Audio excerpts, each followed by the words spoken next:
Okay, think about this. You need internet, right? On land, it's easy, almost everywhere. But imagine you're way out, middle of the ocean. Yeah. Suddenly getting online isn't just nice to have, it's vital. Yeah. For running the ship, for safety, everything. Absolutely. So for anyone spending real time at sea, there's this big question. Yeah. We all know Starlink, but is there another really solid choice for internet out there? That's exactly what we're digging into today. We've been looking at some info from Marine Data Solutions. Okay. They're specialists in maritime satellite internet. And they've put out this comparison, looking squarely at OneWeb, Eutelsat OneWeb now versus Starlink, specifically for use at sea. Right, OneWeb. So we're diving deep into that as maybe a serious alternative for ships. Yeah. What's their angle? What makes them stand out offshore? Well, first off, Eutelsat OneWeb, they've got this pretty big network of satellites up there, low Earth orbit, LEO, over 600 of them. And because they're LEO, closer to Earth, you get lower latency. That's the key thing. That's delay, yeah. Exactly. And they're really aiming their service at maritime operations, trying to deliver solid connections, even way out in remote ocean spots. Okay, latency. That's always a big talking point with satellite. What kind of numbers does OneWeb actually deliver at sea, according to this source? So Marine Data Solutions pegs Eutelsat OneWeb's latency, usually somewhere between 70 and 100 milliseconds.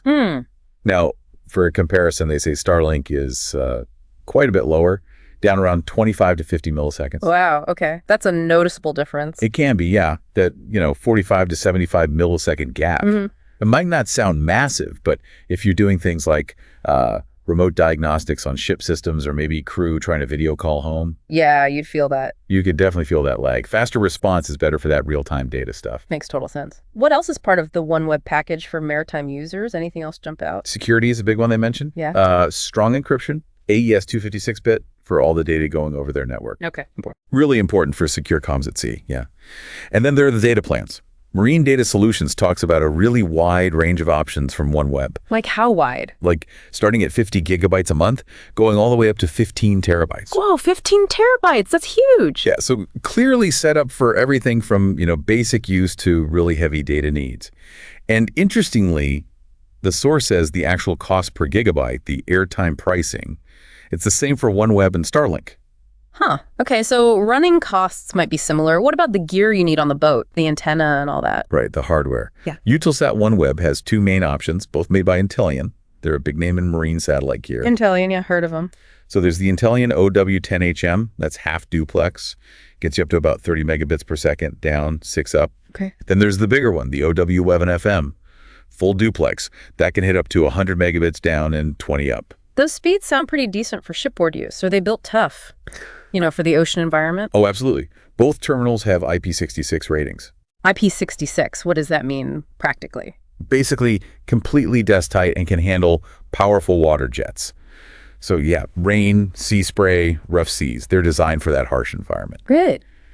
But, and this is a really key point from Marine Data Solutions, the OneWeb hardware costs significantly more than Starlink's flat high-performance kit. Ah, okay. So the upfront investment is higher, much higher. Significantly, yeah. That's a major factor you've got to weigh up. Right. Okay, so tougher gear, maybe better performance in some ways, but you pay for it initially. Now, the source mentions something called MDS Blender. What's that about? Yeah, that's Marine Data Solutions' own system. Yeah. It's pretty clever, actually. The NDS Blender lets you combine OneWeb with other connections you might have. Like what? Like maybe you also have Starlink or 5G cellular for when you're near the coast, or just regular Wi-Fi when you're docked. Okay. The Blender integrates them.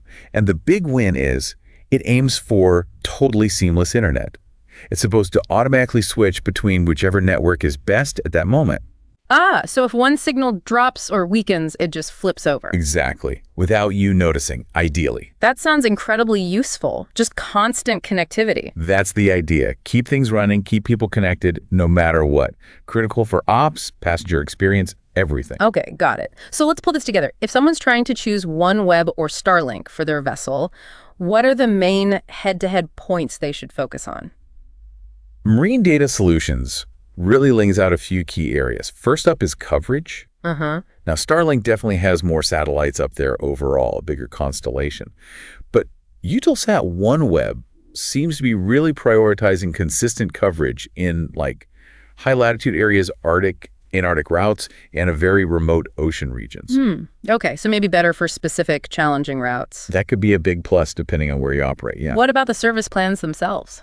This is another difference. OneWeb, according to the source, offers what they call enterprise-grade plans, really tailored for commercial maritime operations. Whereas Starlink's plans, they suggest, are often more consumer-focused.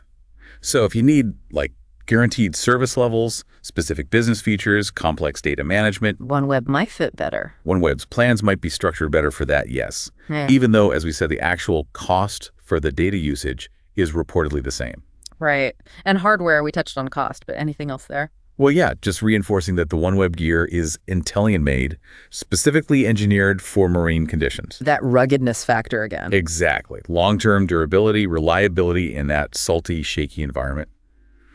Starlink's flat high-performance kit is mobile, sure, but the Intellian stuff is purpose-built marine grade. That's a key differentiator, they point out. Okay, so putting it all together, what's the final word from Marine Data Solutions? What's their main conclusion? Their bottom line seems to be that for ship operators who really need reliable, secure, high-speed internet, OneWeb is a very compelling alternative to Starlink. Especially with that blender thing. Especially when you integrate it with their MDS blender for that seamless switching, yeah. They really emphasize the tailored services for businesses, the robust hardware, and those flexible high-capacity data plans as OneWeb's major strengths in the maritime space. Okay, so for you tuning in, let's recap the big takeaways. OneWeb is definitely stepping up as a serious player for internet at sea. Yeah. It offers potential advantages in security, business-focused service plans, and possibly more consistent coverage in those really remote, high-latitude places. But you need to factor in that potentially much higher initial cost for the equipment. Right. And the latency figures are different, which might matter depending on what you're doing online. Exactly. It really, it boils down to your specific situation at sea. Where are you sailing? How much data do you actually need? What's your budget, both upfront for gear and ongoing? And do you need or want that ability to blend it with other connections like 5G or Starlink itself? Those are the questions you've got to ask. Definitely. And hey, if you are in the maritime world or you just have serious connectivity needs offshore, it sounds like checking out OneWeb and maybe systems like the MDS blender from Marine Data Solutions could be really worthwhile. Seems like it. The source mentioned their number is +1 954 859 7092 if you want more direct info. Yeah. And it makes you think, as this whole satellite internet scene keeps evolving so fast, right? How is that balance going to keep shifting between, the coverage reach, the cost getting in, and the specialized features for industries like maritime? What's that going to look like in a couple of years for those of you relying on it out on the water? Yeah, definitely something to keep an eye on.